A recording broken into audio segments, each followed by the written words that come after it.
PCBs suck.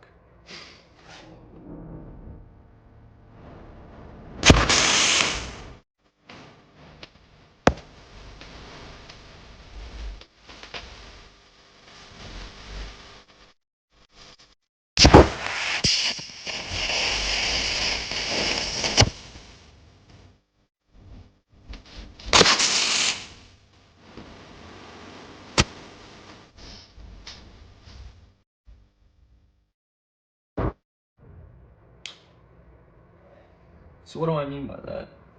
Basically, I've been trying to make my own PCB for about 3-ish months now, and I haven't had one success, which has sucked. So why am I making one?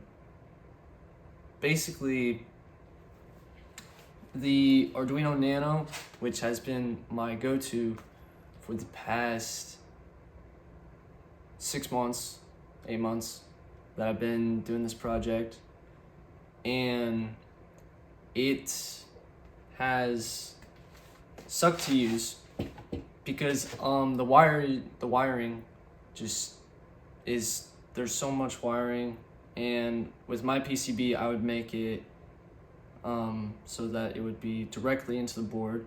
You wouldn't have to go off of the gyro and the nano, and then an external power source with a capacitor and all that. So yeah, my first chip, very interesting, let's just say that. The MCU is, let's see if I can read it. It's an STM 32F407VET, and it is huge. It's 90 plus pins, which is unnecessary, really unnecessary. It's got points for TVC and 4 flaps. So you got the Y movement, the X movement on the TVC, flaps 1 through 4, and then that is all controlled by the MCU and the MPU, which the MPU is the same one that is used for Arduino, which is the 5060, 6050, whatever, whichever one. But this thing did not work at all. And considering my first PCB, I didn't really expect it to, since I basically used ChatGPT to help me design it. So yeah, the building process is not the problem. It's really the design, because you can't, I've tried searching for everywhere on how to design PCBs, especially for flight computers, and it's crazy that you can't really find anything that's actually good. So I've been working my way through it, and I've learned that you have to have a capacitor, a resistor, you have to have your MCU, LEDs, which way they go,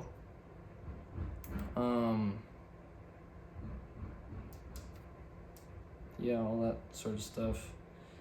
So yeah, A1 was a major fail. It was a good learning point. A2, which A2 is special. Let's just say that, because A2, well, first off, A2 is based off the Nano in design. I found a schematic of the Nano and basically copied it, but added the MPU.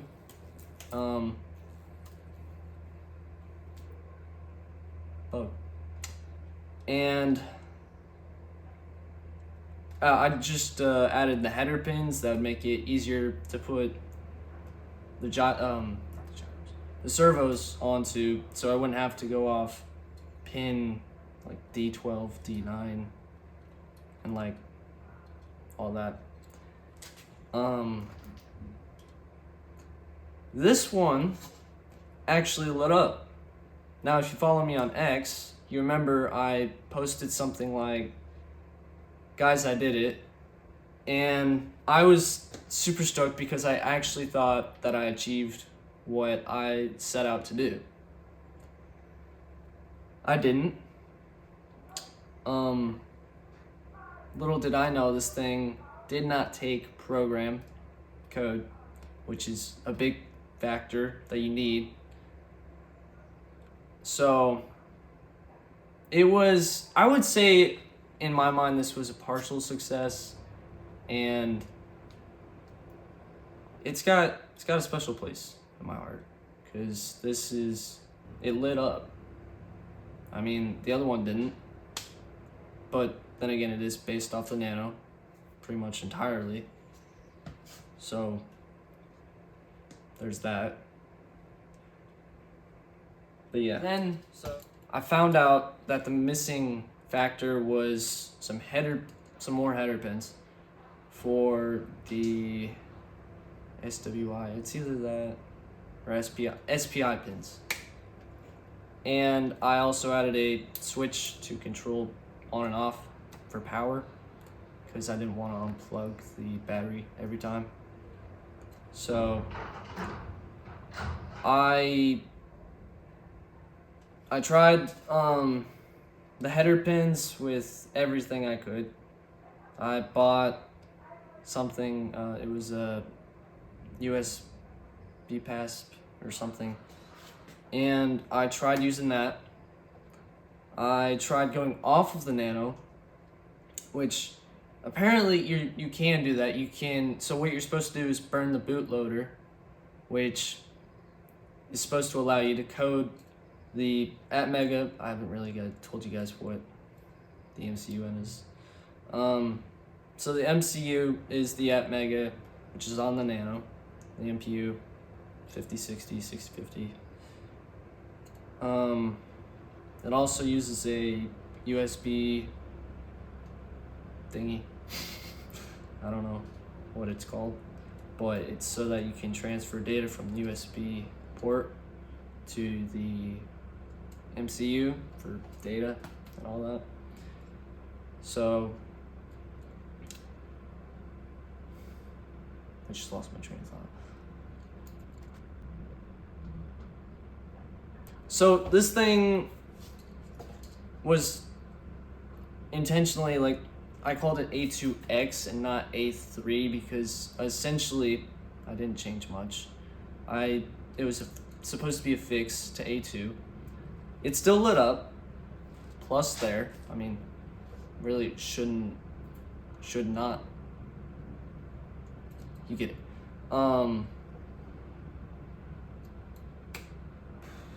But yeah, this thing was my last hope, pretty much, and it didn't work,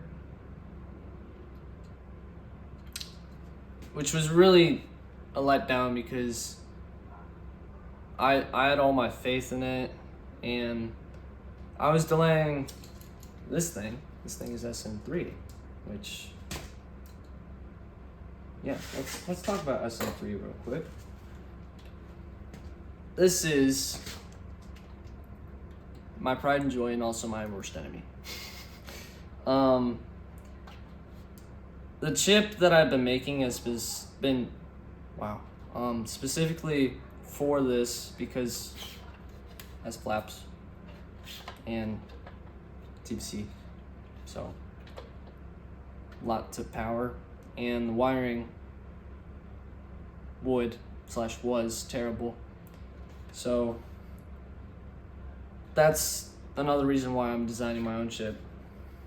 And yeah, so I kept delaying this thing all because of this not being ready in time. Which in the end, I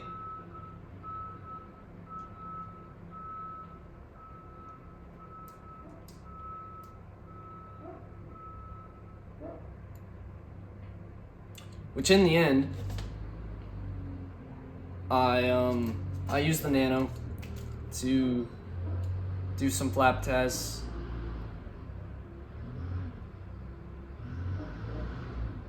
If you can hear those noises, I'm sorry. I used it for flap tests, and it was supposed to be used, or no, I used the Nano for the flap tests, and I used it for the attempt at a 3-engine static fire, which, man, we'll get to that. So what's next? The next thing is A3, which right now I don't have a perfect sense of what I want it to be. I don't think I'm gonna stick with the Nano recreation design. I think I'm gonna try again to make my own. But learning from what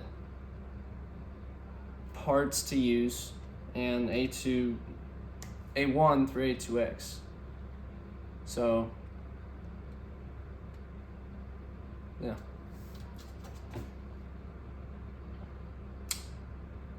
This has been a heck of a journey so far, and I'm gonna get this. It's just when. So, I'll see you guys in the next one. I'm gonna go watch Artemis 2. See you guys.